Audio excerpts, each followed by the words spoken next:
नमस्कार. आयुर्लॉजिक मध्ये सर्व दर्शकांचं हार्दिक स्वागत आहे.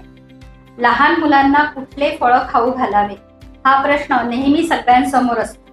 कारण बऱ्याच लोकांना असा गैरसमज असतो की लहान मुलांना जर आपण संत्र, केळी, मोसंबी असे फळं खाऊ घातले तर त्यांना कफ होईल आणि मग त्रास होईल. त्याचं उत्तर आज मी तुम्हाला देणार आहे. त्यासाठी हा व्हिडिओ शेवटपर्यंत नक्की पहा. लहान मुलांना बेसिकली काय असतं की त्यांची इम्युनिटी कमी असते, त्यांची रोगप्रतिकार शक्ती ही कमी असते आणि त्यामुळे त्यांच्या आहारामध्ये आपल्याला व्हिटॅमिन सी, व्हिटॅमिन ए याचा समावेश करणं अत्यंत गरजेचं असतं.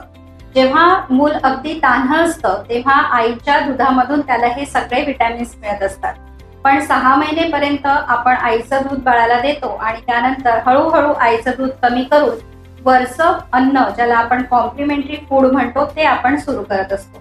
आता हे कॉम्प्लिमेंटरी फूड जेव्हा सुरू केलं जातं त्यावेळेस बरेच मुलं ते व्यवस्थित घेत नाही, किंवा जर आईला व्यवस्थित माहिती नसेल तर ते व्यवस्थित कॉम्प्लिमेंटरी फूड दिल्या जात नाही आणि मग आईचं दूध बंद केल्यानंतर टॉप फीड जर बाळाने व्यवस्थित घेतलं नाही तर मग त्या मुलामध्ये vitamin A deficiency, C deficiency, iron deficiency अशा उद्भवत असतात.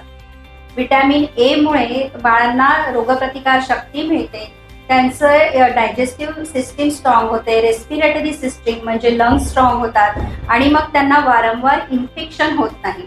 व्हिटॅमिन ए डिफिशियन्सी जर बाळामध्ये असली तर त्यांना वारंवार डायरिया होतो आणि डायरिया झाला की मग त्यांच्यामध्ये फूड ॲब्सॉर्प्शन कमी होतं आणि मग वेगवेगळ्या प्रकारच्या डिफिशियन्सीज त्यांच्यामध्ये तयार होतात. त्यांना नाईट ब्लाइंडनेस सुद्धा व्हिटॅमिन ए डिफिशियन्सीमुळे येऊ शकतो. बरेच दिवस जर का व्हिटॅमिन ए डिफिशियन्सी राहिली तर डोळ्यांचे वेगवेगळे आजार उद्भवतात.